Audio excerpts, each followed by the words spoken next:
Mank was directed by David Fincher. It's his first movie since Gone Girl, and it stars Gary Oldman, Amanda Seyfried, and Lily Collins. Racing to finish his screenplay of Citizen Kane, Herman Mankiewicz, aka Mank, looks to seize the day as he strolls through everyday life in Hollywood. I am a major David Fincher fan. I've been waiting for this guy to make another movie for 6 years. His last movie was Gone Girl, and Gone Girl, Zodiac, and Seven are 3 of my all-time favorite movies, probably top 100. I absolutely love all 3 of those. Not the biggest fan of The Girl with the Dragon Tattoo. The Social Network I thought was fine. The Game is alright. I know a lot of people hate Alien 3, but every single time a David Fincher movie is released, it feels like an event. It's almost the same as when a Scorsese or Christopher Nolan movie comes out. That's how big and popular David Fincher movies have become, even when his movies are bad, like Alien 3, and especially when his movies are amazing, like Gone Girl, Zodiac, and Seven. This movie was released on Netflix, and many critics were saying it's the best David Fincher movie since The Social Network, which made me instantly skeptical, because I think The Social Network is pretty overrated. It's a solid movie, it's very watchable, but it's nothing more than just that. I don't think this movie deserved to win Best Picture at the 2011 Oscars for 2010 films. It's not as good as some people say, so the moment I read that, I became ticked off because people always tend to disregard Gone Girl, but the way I look at it, Gone Girl might be David Fincher's Best Picture, but for a lot of critics, it's The Social Network, which I don't at all agree with. So when critics were comparing the greatness of The Social Network to Mank, I knew this movie was not going to end up going very well for myself. But since this is a David Fincher movie, I was excited to watch Mank on Friday night. And guess what happened? I turned the film on, I watched about 45 minutes to an hour of Mank. Then I turned it off because I got really bored. It took me about 24 hours just to get through my viewing of Mank. I watched it on Friday night, the first 45 minutes to an hour, turned it off, got back to it around 11 o'clock that night, and then I did not come back to it until last night. So, yeah, this movie is a tough one to get through. If you're looking to be entertained, well, look to see another movie. Don't get me wrong now, I'm not here to bash Mank. This is a well-made film. On a technical level, this film deserves multiple Oscar nominations. I'll start with the cinematography. This is a great looking David Fincher film. A talking point for many about Mank is the black and white color. And David Fincher does a great job in bringing out vivid black and white colors in Mank. Mank's cinematography transported me back in time to the 1930s and 40s. I kept thinking that I was watching a movie that came out in those decades.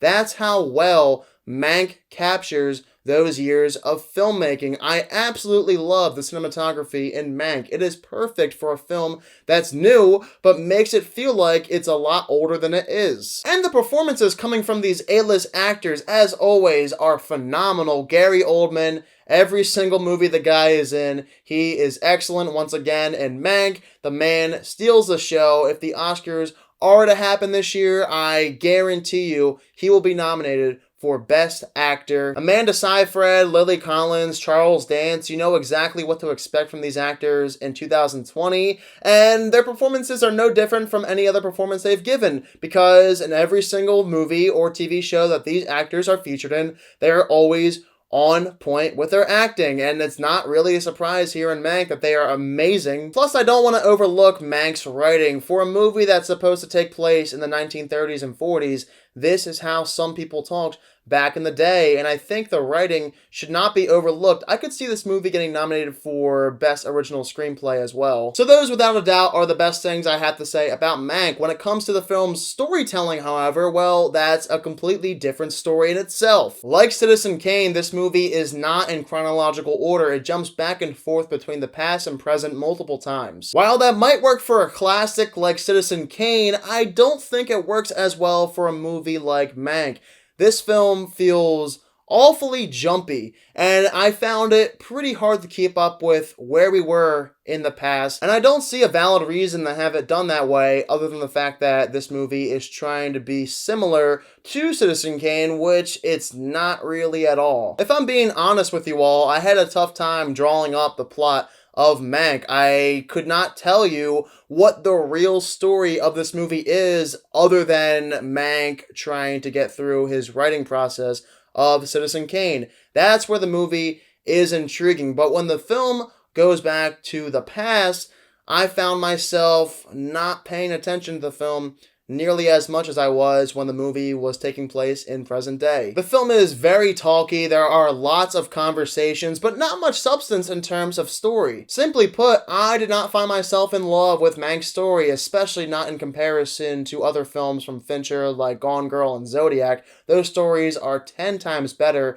This movie's story is all over the place. I couldn't even tell you what the real plot is. What I was mainly looking for out of Mank was to see the writing process for one of the most iconic films ever made, Citizen Kane. And while we do get a couple of scenes that focus on that, there isn't nearly enough. And I wonder why David Fincher decided to focus mostly on 1930s Hollywood and politics and all this and that, stuff I did not care about, and not what I actually cared about, the writing process of Citizen Kane. Plus, this movie has some bizarre subplot that is all political, and to me, it feels forced. It's almost like the movie is trying to make it side with you on its political beliefs. And you guys know me, every single time, no matter what political bias a movie is holding, when a film is making itself feel like it's trying to get you on board with its politics, well, I hate that. I don't care if it's on the right or left side.